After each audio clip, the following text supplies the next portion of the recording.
Police tell me it was in this neighborhood that a 17-year-old was wearing a black ski mask, holding a hatchet in his right hand, screaming and yelling at pedestrians, posing a threat to this community. She walked inside this Dairy Queen restaurant on Baltimore Street here in Kirksville and claims she found a pill inside her hamburger meat.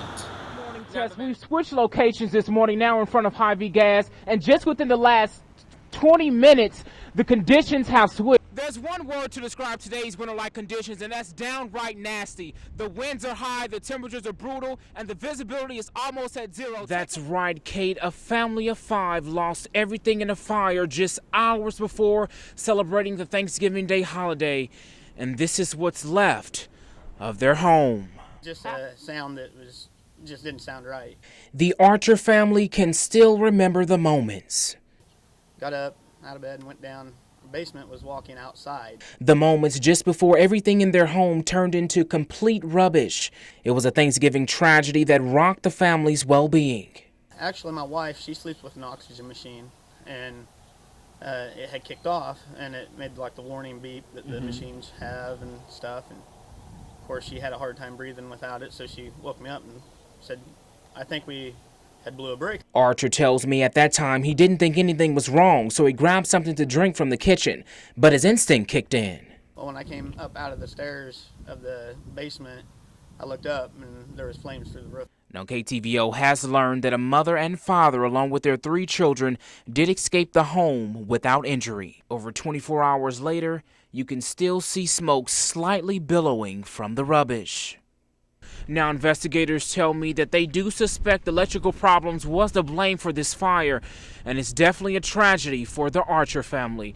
Live in Lancaster, Justin Andrews, KTVO News. Police tell me it was in this neighborhood that a 17-year-old was wearing a black ski mask, holding a hatchet in his right hand, screaming and yelling at pedestrians, posing a threat to this community. In the quiet city of Macon, this is going to be an uncommon occurrence in any part of town. A 10-year-old was allegedly riding his bike on Jackson Street when he was threatened by 2 older boys. Turned out to be a juvenile chasing another juvenile down the street, displaying what appeared to be a large knife. According to the initial press release sent to us by the Macon Police Department, a 16-year-old juvenile was the only one behind this occurrence. It was also revealed during our investigation that a 17-year-old was also involved,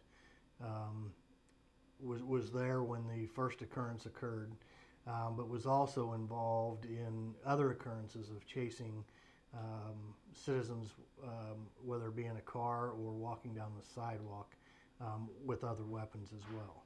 The 17-year-old Mason Ray Doyle, he's the one police say was wearing a black ski mask, carrying a hatchet. So they are related? Yes.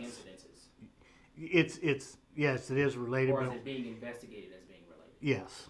Okay. Yes. Reports revealed Doyle was also wearing a ski mask inside his high school. We reached out to the Macon superintendent, but he did not want to comment. Macon police chief tells me this occurrence was the first reported incident, but as they continue to investigate, they're finding out this is not the only one.